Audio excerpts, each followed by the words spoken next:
Welcome back to Frontline Eurosports Online. Your host today, Jennings, has a 2017 Morello Red Triumph Bonneville bobber going for our man. I won't give his name out because he is super bad. So, we're going to go over the Triumph Bonneville bobber in Morello Red. The very first thing we always do is give our tire safety warning.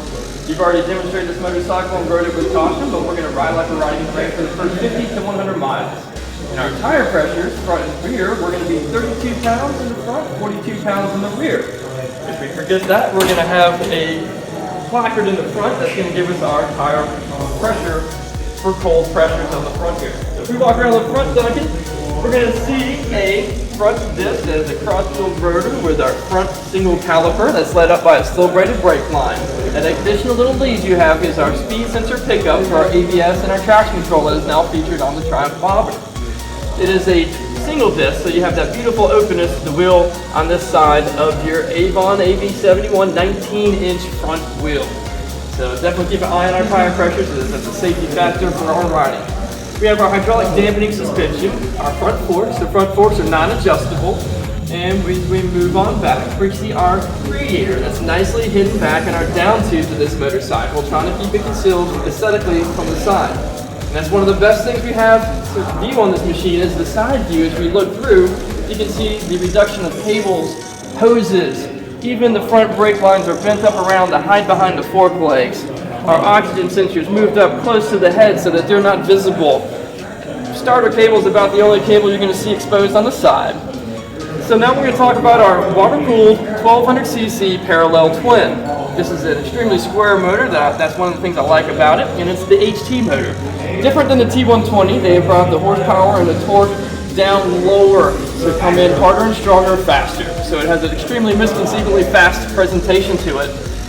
They've left the air cooling fins on it, even though that it's water cooled, and that's going to give it a old school classic look that we're trying to retain.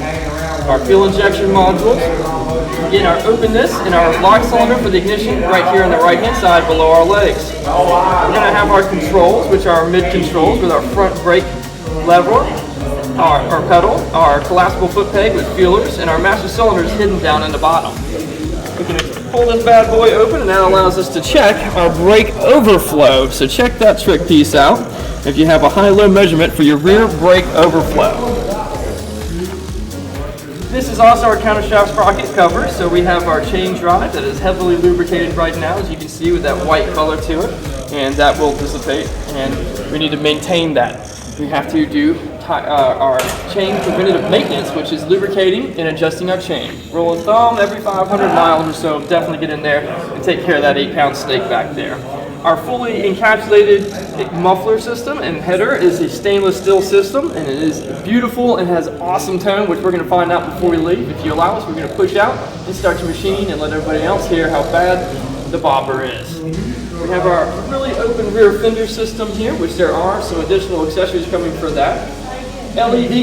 We love LED. So our turn signals and our brake lamp assembly are going to be LED in the back here.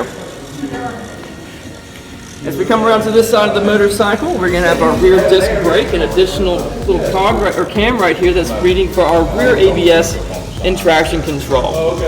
So our shock. It is a linkage suspension back here with a non-adjustable rear shock. And right above that is our single saddle.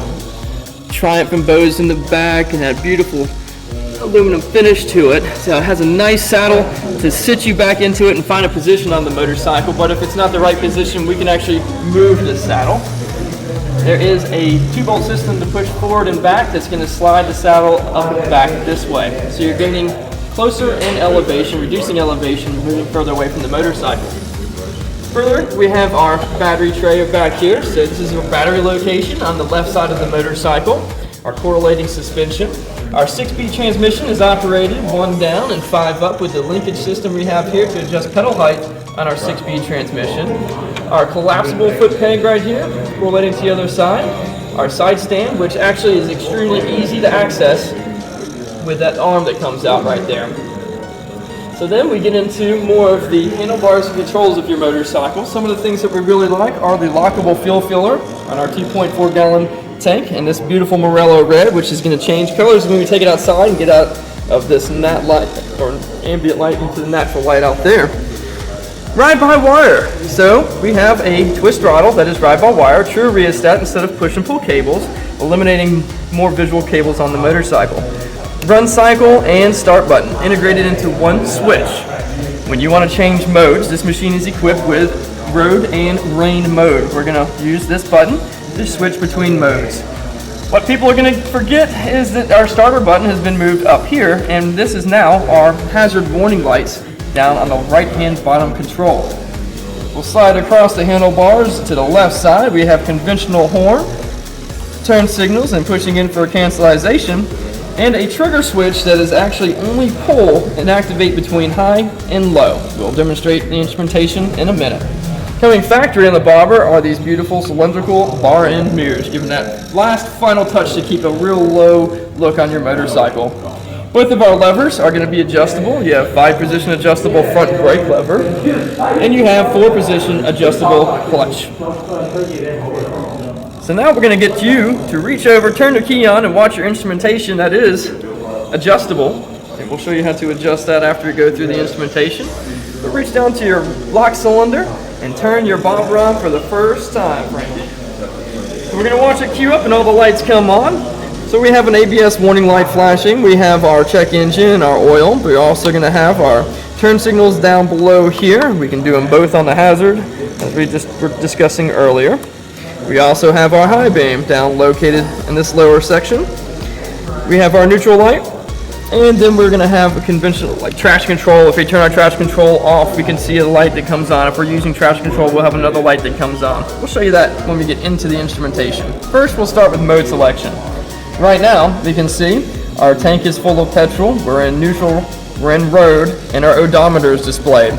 So we go to mode, just a tap will do, and switches from road to rain mode, attenuating our throttle response, our ABS and traction control intervention. We're going to take off in road, so I'm going to switch it back nice and easy for us, and that is something we can do on the fly. I just suggest tapping into the mode you want, closing the throttle, pulling in the clutch, let the bike coast. It'll switch over in 3 seconds or so, and you'll be ready to rock and roll. As we come to the left handlebar control, now we're going to be able to go through the information button right here. Instrumentation is going to change from our odometer to our trip 1, trip 2, going to instantaneous fuel economy, average fuel economy, range on tank, and our timepiece. Going to our tachometer, which is our favorite piece. Me personally, I love having a digital tachometer, which I had it just showing odometer for you earlier to just present a 0-mile motorcycle before you rode it. And now we're going to have a odometer showing, or the display showing our tachometer. The next one's our traction control. We can touch our traction control and turn it off by holding the information button. Notice the illumination of a traction control light with a slash to it that's saying, hey sir, you have made the conscious decision to turn me off and go into beast mode with my bobber. The bobber beast. We're going to turn that back on for you, even though it will default on. We're going to go back into our final mode, which is our odometer. So if we can bring the camera around this way, we're going to see how we can change the instrumentation. There's a clip back here that we can pull, giving it slack, and we can clamp it back. You can tighten it if it gets loose, where you can move it like so with this knurled module on the side. And that gives you the ability to adjust and retain a particular height with your instrumentation. Keep it low looking, or even in changes of light and reflection of light. Then we're going to have the lock cylinder on this side. That's for our steering column lock. And that completes an overview of your 2017 Triumph Bonneville Bobber in Morello Red. Congratulations. You got any questions for us to start? Let's give it a quick start, let everybody hear how bad your bike is.